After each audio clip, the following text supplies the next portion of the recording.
vai dar seguimento com a parte do esqueleto axial. Essa aula era para ser apresentada pela Raquel, mas ela adoeceu, então vou apresentar a aula dela. E você já foi com os pointers? Não. Só chega assim, tá passando.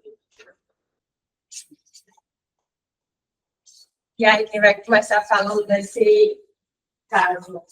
Na série do ciclo, você não tomografia, né? Qual o método de imagem, qual as... Nós temos uma tomografia da coluna cervical, certo? A visão sagital e coronal, canela óssea.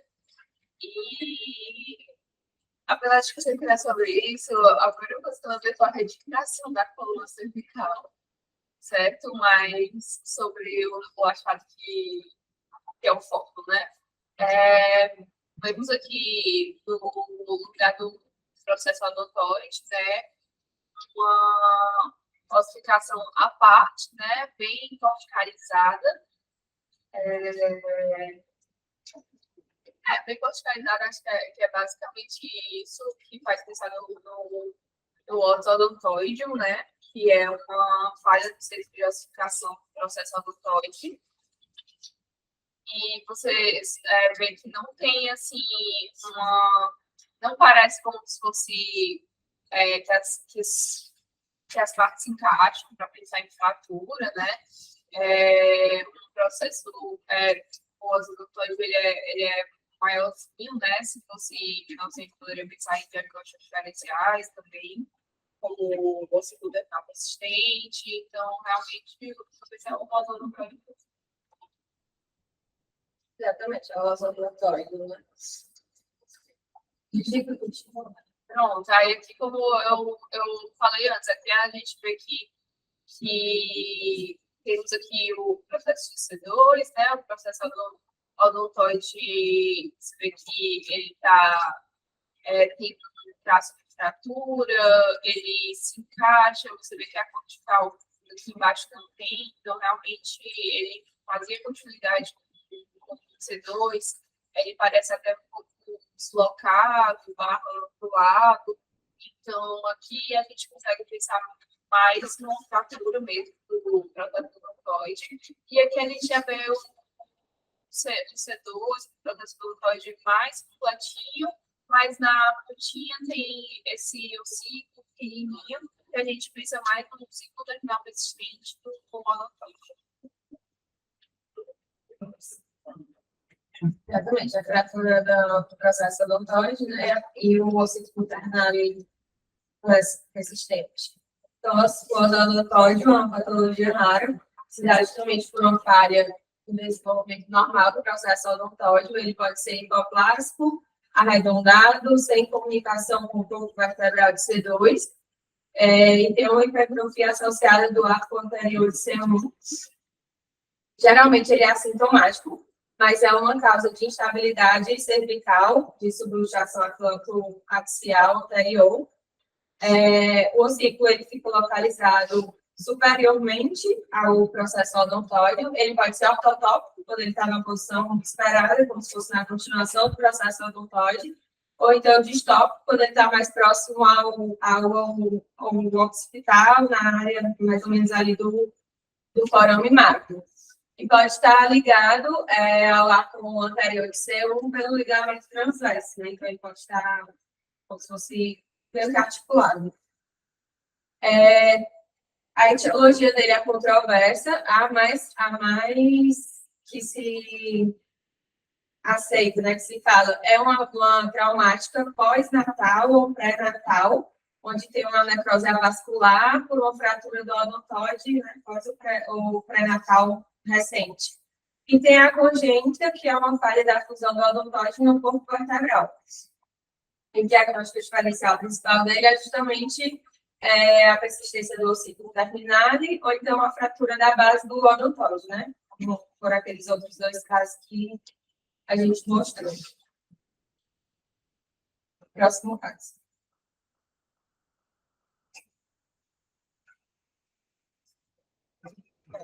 aqui bastante. A gente tem aqui uma pode falar,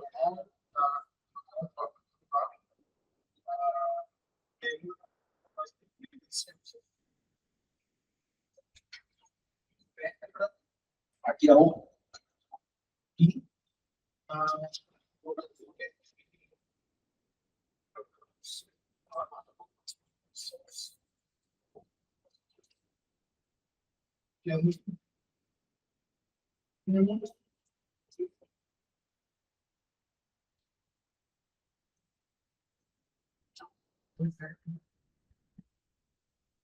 só a direita.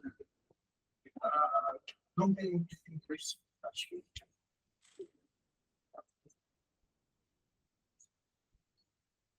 De outras coisas. e o desafio apenas orquestrais. Quer dizer, é que não tem, né? Não sei se dá para fazer só no que posso. Né? Outra coisa que tá, outra coisa que tem aí que dá para ver.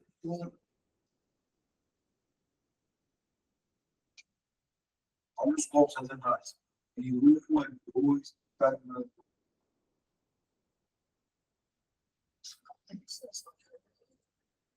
Tem uma parcial. Só essa CMP.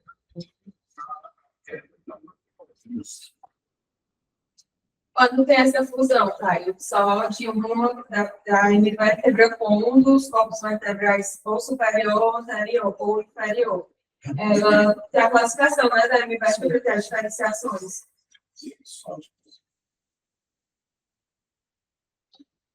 Bom, no caso, ela é semi-segmentada. Aí, as classificações, né, tem as segmentadas, as semi-segmentadas e as não segmentadas. As segmentadas, elas não encarceradas, é quando você tem os espaços discais, eles estão normais, tanto acima como abaixo. Né? As encarceradas é quando eu tenho defeitos que comprometem esses espaços discais acima e abaixo.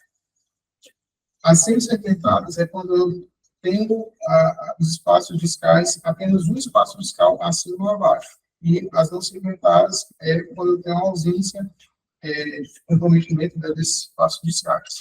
Isso, Então, no caso, aí, que nesse nosso caso, ela sendo segmentada, né? exatamente. Ela está sendo segmentada com o corpo vertebral de baixo. Isso, de L1. Aí, e temos o corpo vertebral de canto, né? Que chamam, que é quando ele não é propriamente uma hemivértebra, porque ele tem a parte do platô superior completo da vértebra, mas ele vai fazendo tipo um acanhamento, e aí ele é totalmente fusionado com o corpo vertebral de cima, a vértebra de canto. Então, a hemivértebra é uma falha parcial ou completa da vértebra em desenvolvimento. O arco posterior do lado ausente, ele vai estar incorporado com o arco vertebral de cima ou de baixo. Elas são esporádicas ou podem ter uma associação com desrasclismos espinhais, anomalias esqueléticas, cardíacas, geniturinárias ou gastrointestinais. E aí, a classificação, elas são segmentadas, né? Como o Caio já falou, quando ela é encarcerada ou não encarcerada, semi-segmentadas ou não segmentadas. E aí, ela tem uma maior associação, quando ela é uma falha na formação anterior, ela tem uma maior associação com cifose, porque o corpo vertebral, o restante do corpo vertebral vai crescendo, aquela parte não cresce, e aí vai aumentando a angulação. Quando ela é posterior, vai ter uma lordose mais acentuada, e quando ela é lateral, ela vai ter um desvio lateral, que no caso é a escoliose. Próximo caso. A gente tem a imagem de raio-x, tal, enfim. E a gente tem a demonstração dessa fusão das vértebras, no caso, C3 com C4, a vértebra em bloco. E nessa outra imagem, a gente tem a ressonância ponderada pelo corte sagital com a fusão também das lésbicas. No caso aqui, a gente tem T12 com L1 e L2 com L2. A gente olha aqui esqueci o nome. Tronco celíaco, né, para poder se basear, já que não tem uma segmentação dela toda e saber qual é aquele nível vertebral propriamente dito. E aí, realmente, o tronco celíaco está ali mais ou menos entre D12 e L1, como está fusionado com os corpos vertebrais, ele está um pouco mais acima. E aí, as vértebras em bloco, elas são fusão congênita, parcial ou completa de 2 ou mais corpos vertebrais, dado por uma falha na segmentação. A causa mais comum uma das causas mais comuns de escoliose congênita, né? Tem associação também com as hemivértebras ou com vértebras ausentes e a síndrome de Klippel-Feil. Ela pode ser uma fusão ventral ou uma fusão dorsal, né? A ventral, quando ela vai afetar os corpos vertebrais, e dorsal, ela vai afetar os arcos vertebrais. Ou pode ter uma fusão mista, né? Quando vai pegar ambos. E aí, aquela mesma história. Se ela é unilateral, ela vai fusionar de um lado, vai crescer no espaço do outro, vai dar uma escoliose. Se ela é bilateral, vai dar a vértebra em bloco, vai dar uma limitação ali de movimentação. Então, ela tem aqui o exemplo, né, da falha de sedimentação. No caso aqui, é a falha de sedimentação bilateral, dos dois lados, então, a fusão completa. Aqui, uma falha de sedimentação só à direita. Então, é uma fusão incompleta, né? Um segmento não sempre segmentado. E aqui misto, quando tem associado também a uma hemivértebra. Aqui está fusionado o arco posterior. Não, aqui lateral, na verdade, esquerdo. Próximo caso.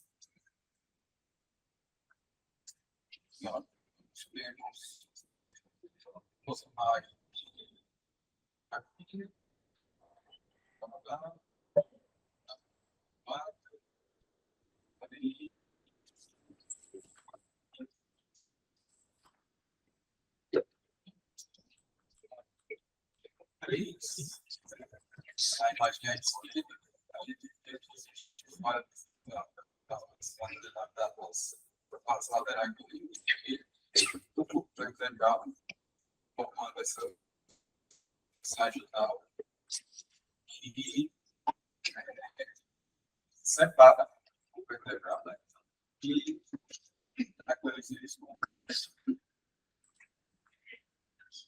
e na imagem a segunda, eu também imagem você fala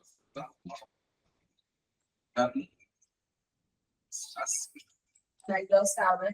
Na imagem A, Bruce, tem alguma outra alteração? Na hemivértebra, né? Isso mesmo. A vértebra globuleta, e aí, no caso tem a associação também de uma hemivértebra, que é uma fenda sagital no corpo vertebral, devido a uma falha na fusão das metades laterais dos corpos vertebrais. Geralmente é assintomático, pode ser confundido com uma fratura com afinhamento, né? E pode haver falha na formação dos pedículos e das facetas.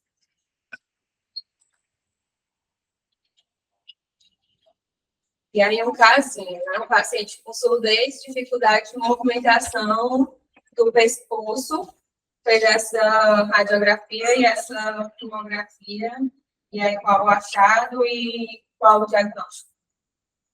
A gente tem o raio-x da coluna cervical, das partes próximas, da região cervical. Daí a gente observa que há uma confusão das vértebras cervicais aqui, de C3-C4, C5-C6, uma fusão não segmentada, certo? E com a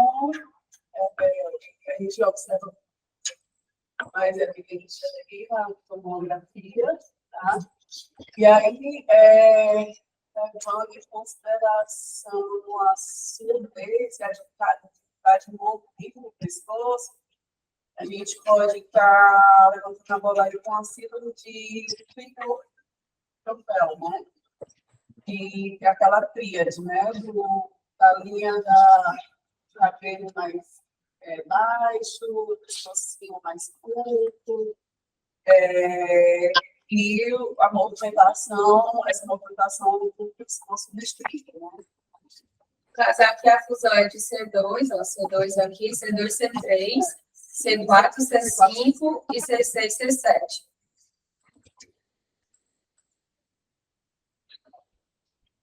Aí a implantação baixa do couro cabeludo, né, na parte posterior, o pescoço fica mais alado. E aí essa síndrome é uma malformação da espinhal congênita, dada por uma segmentação defeituosa ao longo do eixo de desenvolvimento do embrião durante a 3ª à 8ª semana de vida embrionária, né? É dado por uma falha na segmentação de 2 ou mais vértebras cervicais ou torácicas. A mais comum é de serem cervicais, cervicais, C2, C3, C5, C6, ali na junção crânio-vertebral e também na coluna torácica superior. São os pontos mais comuns dessas fusões. A tríade clássica é o pescoço curto, né, o alado, a implantação baixa do couro cabeludo e a movimentação limitada do cervical. Na imagem vai ter uma falha na segmentação em um único nível ou múltiplos níveis. Essa falha na segmentação ela pode ser completa ou pode ser parcial. Os corpos vertebrais, geralmente, eles são menores, mais estreitados, tem um espaço discal rudimentar, né, um disco rudimentar, e pode ter fusão também dos elementos posteriores associados. E aí tem essa classificação, tipo 1, 2 e 3, que a tipo 1 é uma fusão das vértebras cervicais e torácicas superiores, a tipo 2 tem a fusão de 2 ou 3 vértebras cervicais com uma vértebra associada, pode ter uma fusão occipito-atlântica ou outras anormalidades da coluna cervical, pode ter também disrafismo. O tipo 3 é a fusão cervical com fusão vertebral da torácica superior ou lombar inferior. Próximo caso. Comentando aqui, né, inicialmente a respeito dessa radiografia. A gente tem uma radiografia aqui no perfil, pelo desenho aqui da hemipícola diafragmática, a gente pode... Não, aí está lombar. Aí é o mesmo, como se fosse o mesmo paciente nos 3 métodos diferentes. Confundir aqui com essa imagem sobreposta, mas basicamente a gente observa, né? Começando aqui avaliando a morfologia dessa vértebra mais cranial, a gente vê que não tem aparentemente nenhuma alteração no corpo vertebral, nem aqui nos arcos posteriores. Quando a gente vai avaliar a vértebra logo abaixo, a gente percebe que a vértebra ela levemente diminuída em relação à sua altura, certo?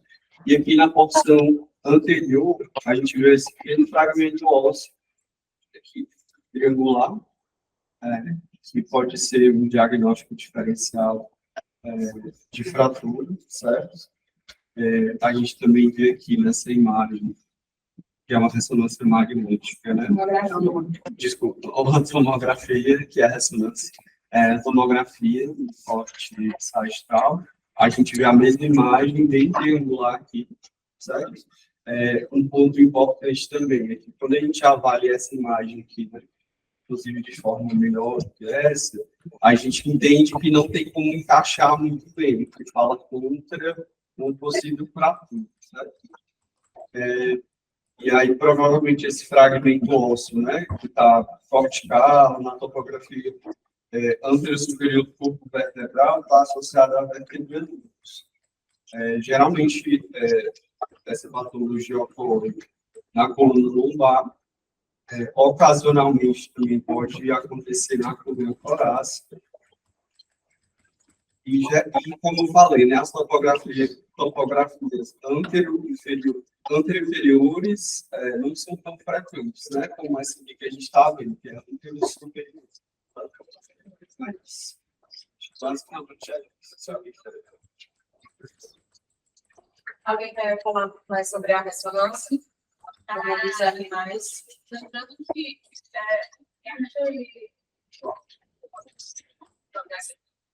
já chegou. Pronto, só para lembrar que na ressonância a gente vê uma ponderação entre dois, né? Acho que são dois. E aí, lembrando que a gente não vê assim, prática de nossa, se fosse prática pura, né? Assim, mais para complementar a informação de que realmente é mais festivo de bactérias. Na ressonância, a gente consegue ver melhor essa irregularidade na interface, né, do corpo vertebral inferior, que pode ser caracterizado como um nódulo de Schmoll. A vértebra limbus, ela é um centro de ossificação secundário não fundido ao corpo vertebral, um pequeno fragmento ósseo, morfologia triangular, bem verticalizada, associada a um defeito ósseo na margem superior do corpo vertebral. Ele se dá, uma das etiologias, né, das teorias, geralmente por uma herniação do núcleo pulposo através da placa final do corpo vertebral abaixo da apófise do anel. Então, tem meio que mesmo a mesma causa de um nódulo de Schmoll, né? Então, a gente pode falar na ressonância que essa irregularidade é provavelmente um nódulo de Schmoll associado. É mais comum na coluna lombar, depois na cervical, mais comum no canto anterior superior, depois no canto posterior, inferior e posterior. E o principal diagnóstico diferencial realmente é com a fratura, né? Então, quando a gente se deparar com uma vértebra limbus, principalmente na tomografia, a gente vai ter que tentar procurar algum diferencial com fratura. Se ela vai se encaixar perfeitamente, a gente vê que a vértebra limbus, ela não se encaixa tão perfeitamente, porque já teve mais tempo, as margens já são mais corticalizadas, não tem aquela margem mais tão radiolucente. Na ressonância, como a Gisele falou, não vai ter o edemócio no canto, né? Então a gente vai conseguir diferenciar se é uma vértebra limbus de uma fratura. O nome da fratura?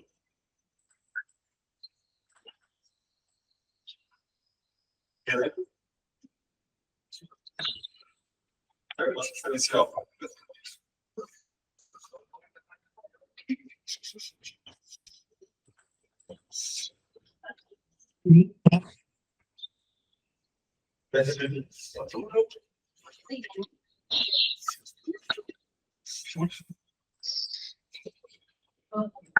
Máquina.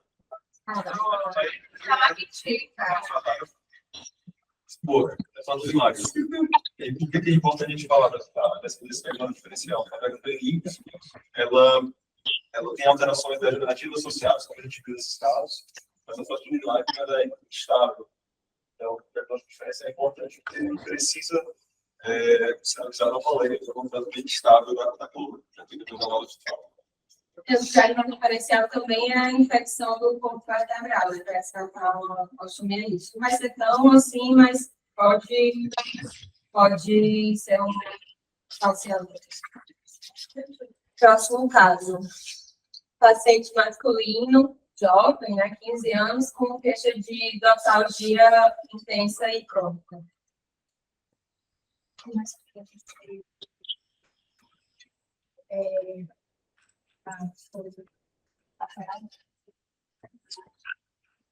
Aí está na transição, dorso lombar. Onde nós podemos enxergar alguns corpos vertebrais de forma de na tomografia, a gente consegue ver melhor uma cifose, né, como uma cifose, se trata de uma cifose juvenil. Os corpos vertebrais com as placas terminais mostrando regularidade.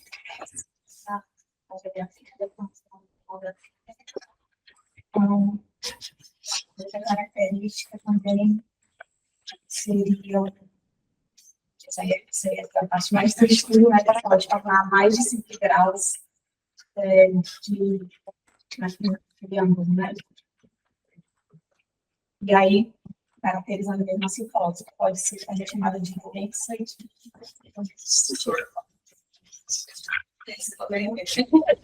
Desse enxergo. Cabe destacar também que a diagnóstica é feita pelo secretário de Sorrento. Tem um fermentífero e o ativo, mas caracteristicamente elas se transformam e tem que ser resistíveis acometidos. Mas basicamente isso. E quais são os critérios? Eu vi os critérios. Eu vi que tem uma cifose torácica, que tem que ser maior que 40 graus, que o normal é de 25 a 40, ou uma cifose tóraco-lombar maior que 30, que o normal é a 0, né? E, além disso, pelo menos 3 vértebras demonstrando empunhamento maior que 5 graus. Os outros sinais vão incluir irregularidade da placa terminal vertebral, devido à existência e imaginação do disco, ou o estreitamento do espaço intervertebral, que é mais pronunciado anteriormente. Exatamente, a doença de Sherman, né, que é a cifose juvenil. O mecanismo é uma necrose asséptica dos anéis apofisários vertebrais. A coluna torácica, ela está envolvida em 75% dos casos, então é muito mais comum ter envolvimento torácico. Pode ter a combinação, né, tóraco-lombar, coluna lombar e raramente uma coluna cervical. O tipo 1, ela é somente torácica. O tipo 2, ela envolve torácica inferior e a coluna lombar. Então, esse nosso caso seria o tipo 2, né? Que afeta a atenção do osso lombar. E aí, na radiografia, a gente vai ver os critérios de Sorensen, né? Que é justamente que a Paloma falou. A cifose da coluna torácica maior do que 40, ou uma cifose da coluna tóraco-lombar maior do que 30, ou pelo menos 3 vértebras adjacentes acometidas, demonstrando uma posição em cunha de mais de 5 graus dessas 3 vértebras. E os outros sinais são os nódulos de Moll, né, que são as irregularidades das placas terminais, o estreitamento do espaço distal e que é mais pronunciado o encunhamento anterior-frente. O principal diagnóstico diferencial vai ser com uma fratura compressiva, né, de acunhamento, mas como acomete 3 corpos vertebrais, ele não vai falar mais tanto a favor de uma fratura. Você sabe calcular esse ângulo do acompanhamento? Mais ele calcula o ângulo de acompanhamento. É mais que 5 graus, como é que ele faz? Ele é feito. E na prática, a gente sabe o valor de 5, mas precisa medir, né? Então, como é que é medido?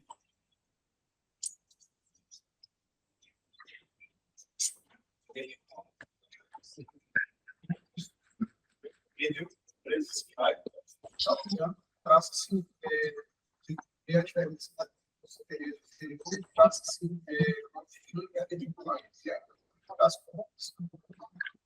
traça como uma das extremidades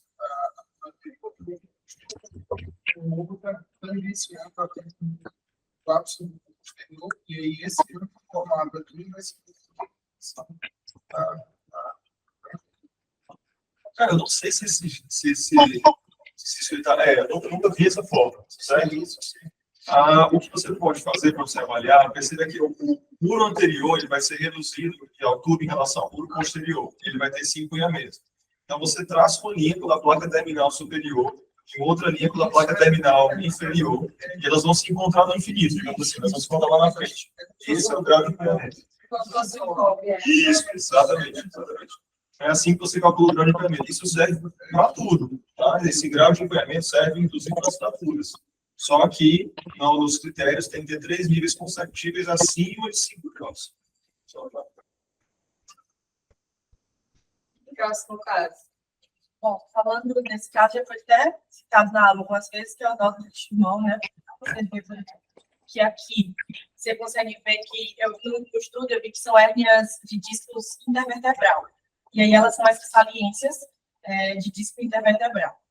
Nessa imagem, eu consigo ver uma TC, com janela óssea sagital, e aqui seria uma ressonância.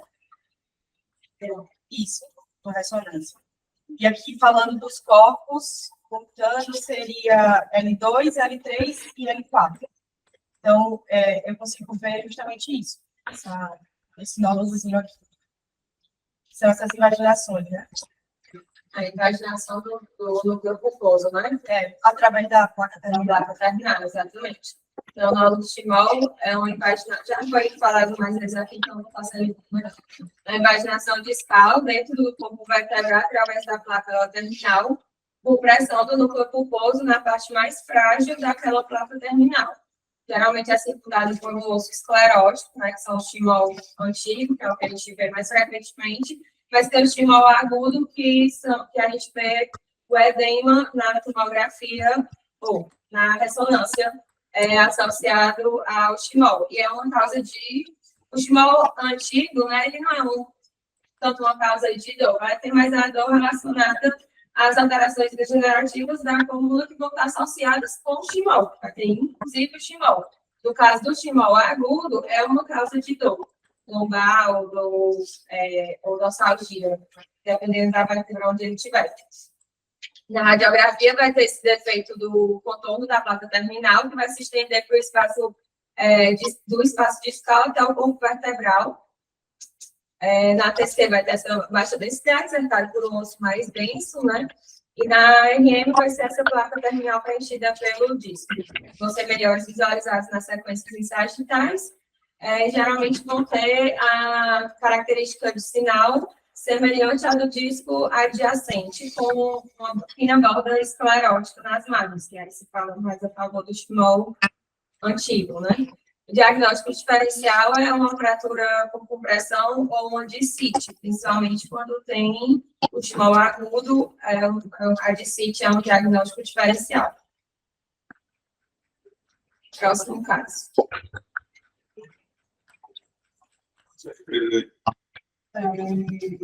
Nós temos uma imagem do sacra, no corte axial e sagital, ponderada em T2, certo? Onde a gente observa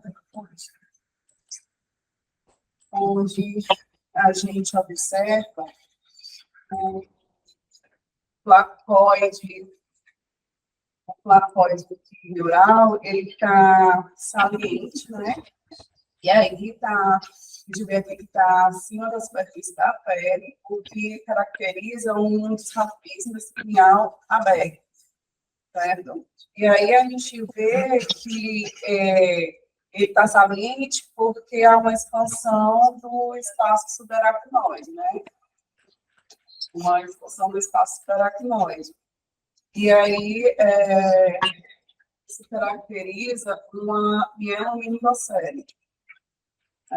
Escapismo aberto, saliente, com placoide neural, saliente devido à expansão do espaço subaracnoide. Qual é o principal diagnóstico diferencial? O que diferencia o mielomeningocele do diagnóstico diferencial dela? A diferença é que a descontinuidade da pele, na mielomeningocele, a gente vê que passa na superfície da pele, né? Formando um abaulamento além da pele. E a mielocele é como se fosse a mesma imagem, só que ela está um pouquinho mais para dentro, ao nível da superfície da pele. Isso, a mielocele ela vai ser rente ao nível da pele, a mielomeningocele ela vai passar do nível da pele, né?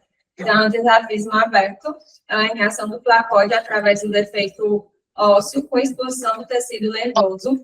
Tem uma associação com deficiência do folato na gestação, né, para a falha do fechamento do tubo neural. A maioria é localizada na coluna lombosacra. E aí, a mielomeningocele é uma mielocele, que vai ser essa herniação até o nível da pele, associada a uma herniação das meninges e uma expansão do espaço subaracnoide. A mielocele, ela é um placode rente à pele e a mielomeningocele é um placode que se projeta externamente à pele. E a mielomeningocele, ela tem uma associação com o chiaridores, que é uma fossa posterior pequena, uma herniação do bulbo e do verme, o mesencéfalo límbico, tem uma compressão do quarto ventrículo e uma obliteração da cisterna magna. Aqui é mostrando a diferença da mielocele, né, que ela está rente ao nível da pele, e da mielomeningocele, onde vai fazer esse arrolamento. A diferença total aqui é mais realmente a expansão do espaço subaracnoide, né? Que vai dar esse arrolamento dela nessa região. A expansão do espaço aracnoide e a herniação das meninges. Vai ter os dois. A mielomeningocele é uma mielocele com a herniação das meninges e o espaço aracnoide. Próximo caso.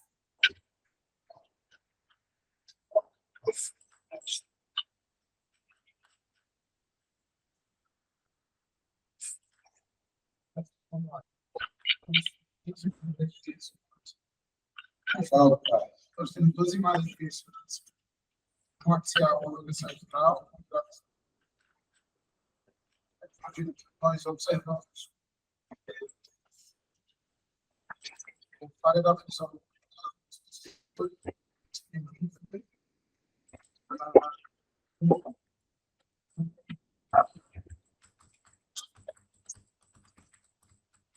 Um componente muito novo e todo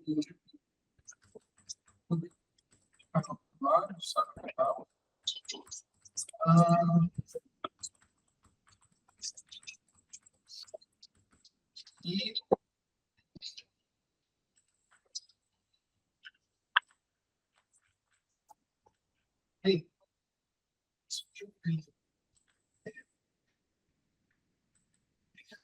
é um fechado, essa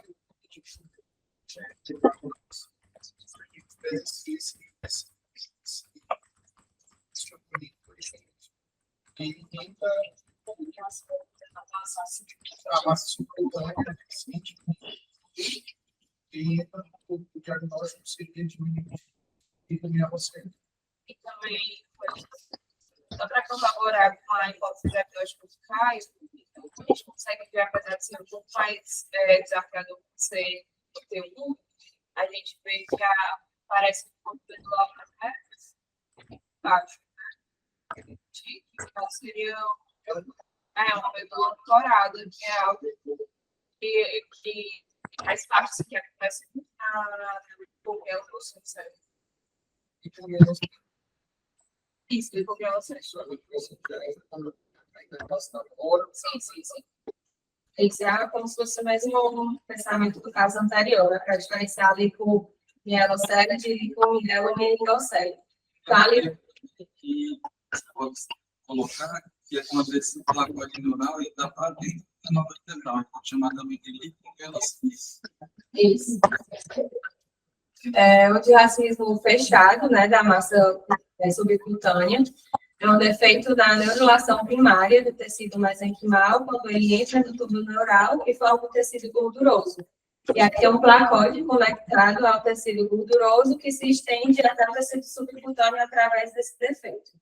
Na clínica, vai ter uma massa gordurosa subcutânea acima do sulco interglúteo, mais uma normalidade da pele local, né? Alguns pacientes podem ter o excesso de pelo, tumefaçãozinha de pelo nessa região.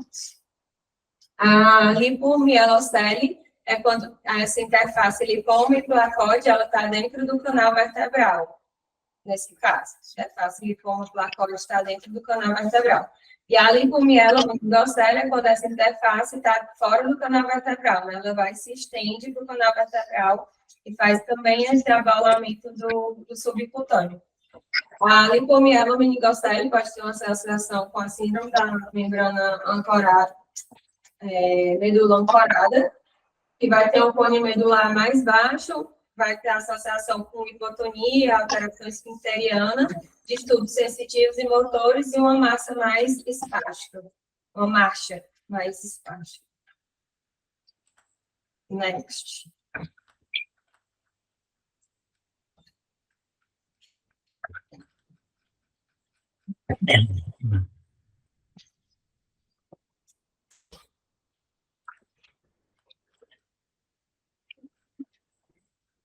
A gente tem duas imagens de ressonância, corte sagital, ponderada 2.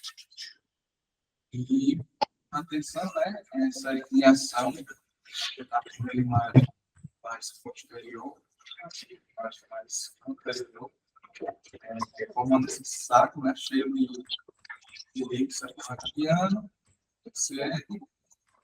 Que causa todo esse abalamento, né? Posterior da região cervical. Acho que seja de solo e não tem nada atrás da autoria. Seria uma meningocele, né? Posterior. Aqui, meningocele mais anterior, né? Nível cervical. São casos da série, né?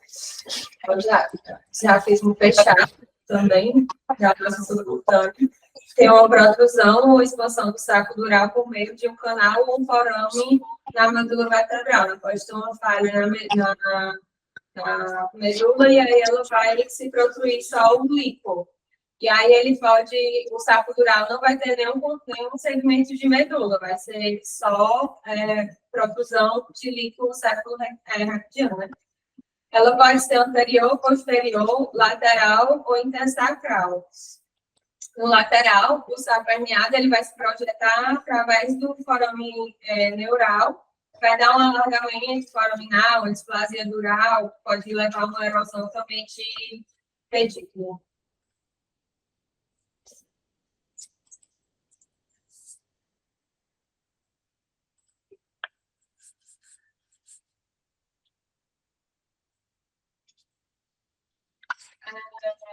Está vendo uma questão magnética.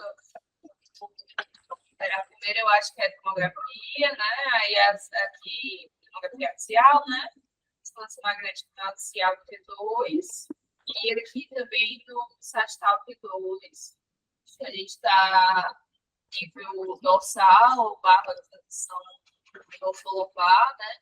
E o que vemos é nesse corpo vertebral e como se fosse esporão ósseo, assim, que divide longitudinalmente o canal medular e a medula espinhal, né?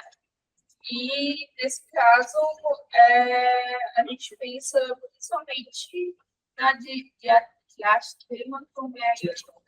diastema isso. E aí, que é basicamente, no caso, pode ser esse esporão ósseo, pode ser esporão fibroso, né? Tem essa divisão longitudinal da medula, tem como principal diagnóstico diferencial a medula duplicada, né? Que está de polimialgia. A diastema tem dois tipos. Esse seria qual tipo? Esse aí, Dois hemipólitos, pode ser o nosso capital consegue iniciar, porque tem dois canais durais separados.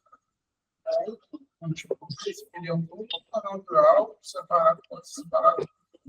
não, eu acho que é o contrário. Eu achava que eram dois que eram separados totalmente. É verdade. Eu não tenho certeza. Dois não separados. Um que é separado totalmente. Dois sacos durais. Um são dois sacos durais e o dois é separado. Ah, sim. Aí aqui, além disso, tem uma alteração da morfologia do corpo vertebral também, né? Sim. Então, sempre olhar o exame como um todo. Tem que acertar, o sinal da seta chamar atenção. Mas... Sim. Então, a diastematomielia é uma divisão da medula espinhal em duas hemimedulas. Normalmente tem associação com anomalias de segmentação vertebral, né? Os corpos vertebrais. O principal diagnóstico diferencial, como a gente falou, é a medula duplicada de Fournier. E a melhor pista para o diagnóstico é procurar esse esporão ósseo ou fibroso que vai estar dividindo a medula. A principal localização é na fenda tórico-lombar. Ele pode ser focal ou extenso, ser só de um corpo vertebral ou acometer mais níveis vertebrais. O tipo 1 é um saco dural duplicado, com esporão rígido ósseo ou cartilaginoso na linha média, e ele é geralmente sintomático. E o tipo 2, ele é um saco dural único, com finosepto fibroso ou fibrobascular não rígido na linha média. Pode também não ter esse septo bem caracterizado, como nesse caso dessa imagem, né? Aqui é o tipo 1, que tem 2 hemicórdios separados por esporão ósseo. E nesse caso é o tipo 2, que tem os hemicórdios dentro de um único saco dural, sem a caracterização do esporão ósseo ou fibroso, nesse caso. Ela faz entender que existe uma separação, né? Que existe algum feixe, a gente não consegue identificar. Não consegue identificar, mas tem um feixe, às vezes é só um feixe fibrovascular. E eu queria só complementar com a parte de por que isso acontece, né? No caso, é um defeito de gastrulação. Na gastrulação tem uma adesão persistente entre o ectoderma e o endoderma, e aí se cria um canal neurotérmico que leva ao desenvolvimento de tecido de notocorda entre os 2 hemicórdios. E aí que fica essa separação fibrosa ou eventualmente óssea. Então, vai acontecer nas primeiras semanas, né? Nas primeiras semanas. E talvez ele também na RM fetal. Desenvolvimento da RM.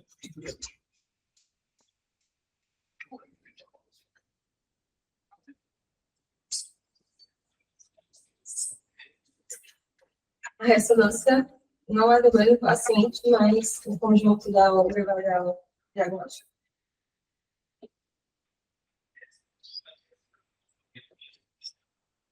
O M2, M3.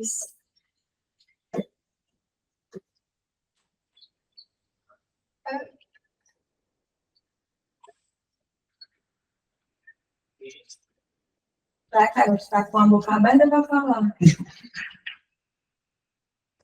A gente observa aqui um raio-x, RN, na região da pelve, e na ressonância, lombosacra, onde a gente observa a malformação da região sacral, né? A gente não vê a região sacral formada. E aí, Ao invés de região sacral, Carol, para melhorar assim, a gente não vê a região sacral. Está descrevendo melhor? a genesia, né? A genesia do quê? A genesia dos corpos vertebrais, sacrais.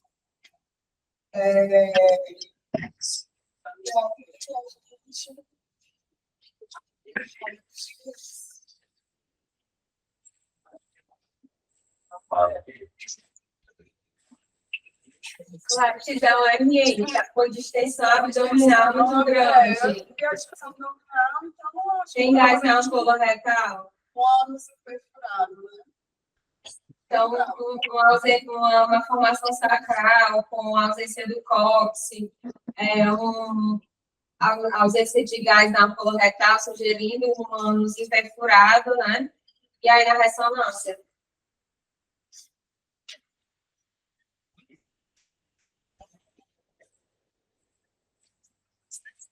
Nessa a gente vê um projeto de sacro aqui. Ele realmente está mal formado, não aparece direito.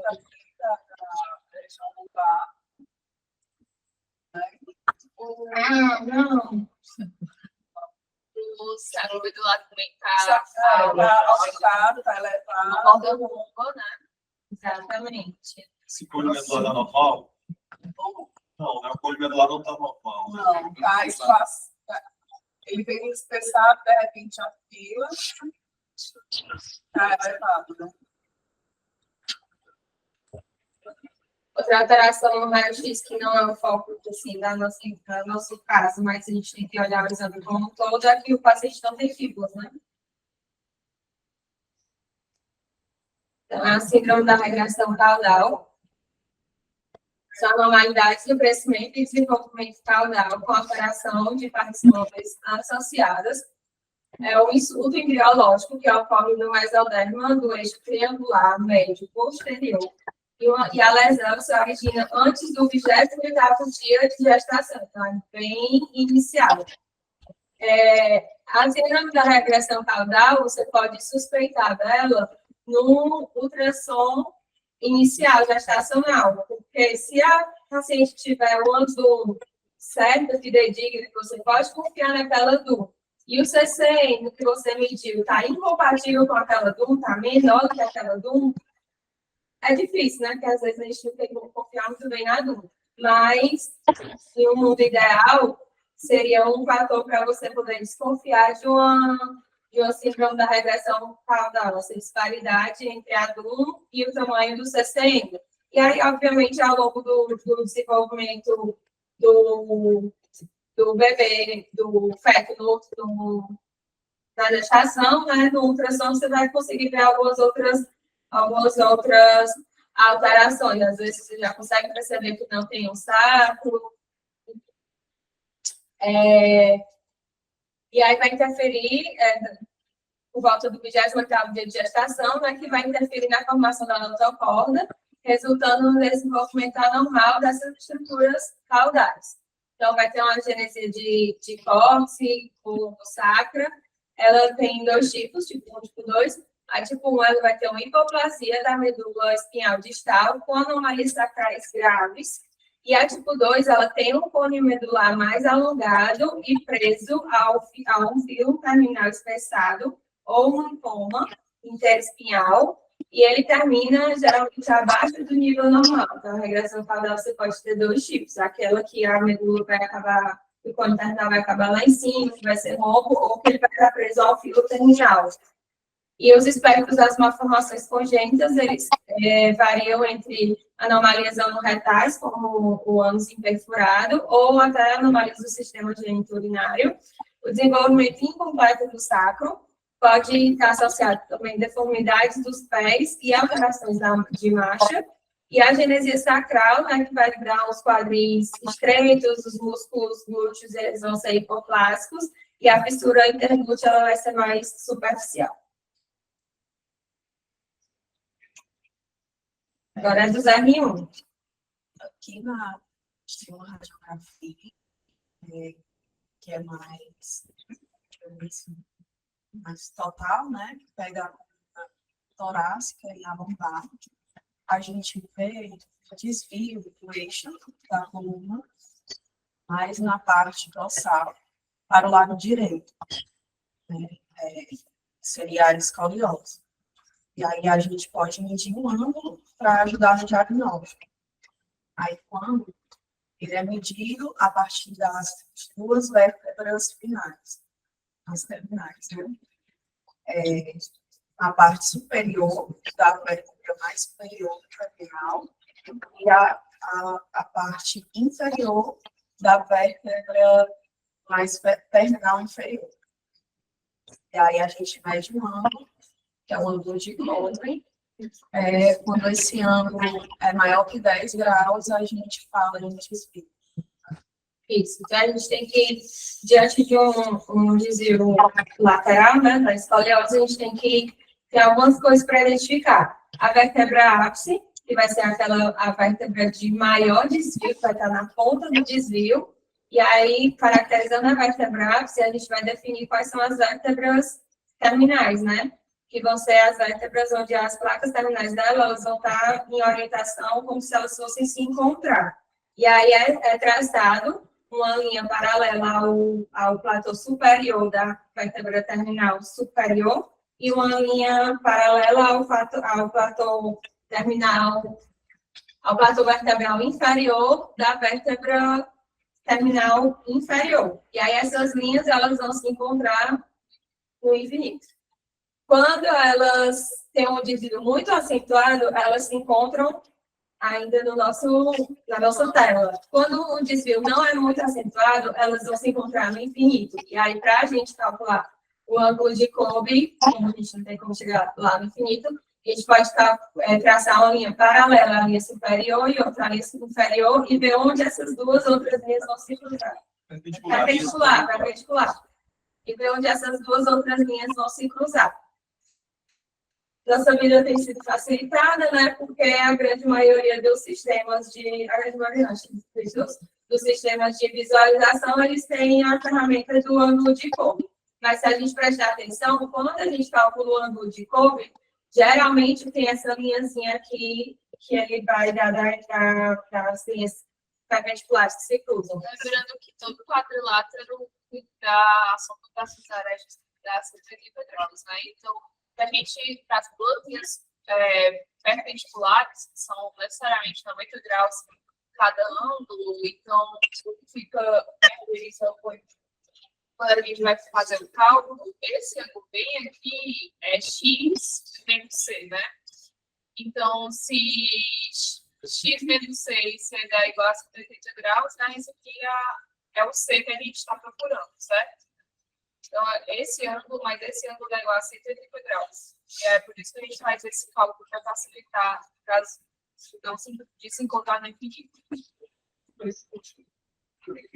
E aí a gente tem o desvio principal, que é aquele desvio maior, e geralmente vai ter um desvio secundário, que vai ser menor, que vai ser um desvio compensatório. Aqui, no caso, essa outra representação, né, o desvio da transição tóraco-dorso lombar, ele é o desvio principal, que é o desvio maior, e aí, ao longo do tempo, vai ter um desvio dorsal e de forma compensatória. E aí, a escoliose pode dar assimetria, pode ser causada também por uma assimetria de membros, né, uma diferenciação um desnivelamento das pistas ilíacas. Então, a curvatura lateral da coluna vertebral, com um ângulo de Kolbe maior do que 10. É interessante a gente saber também que o ângulo de Kolbe, ele é uma mensuração interobservador. Cada pessoa que for medir, ela pode ter uma percepção diferente e dar ângulos diferentes.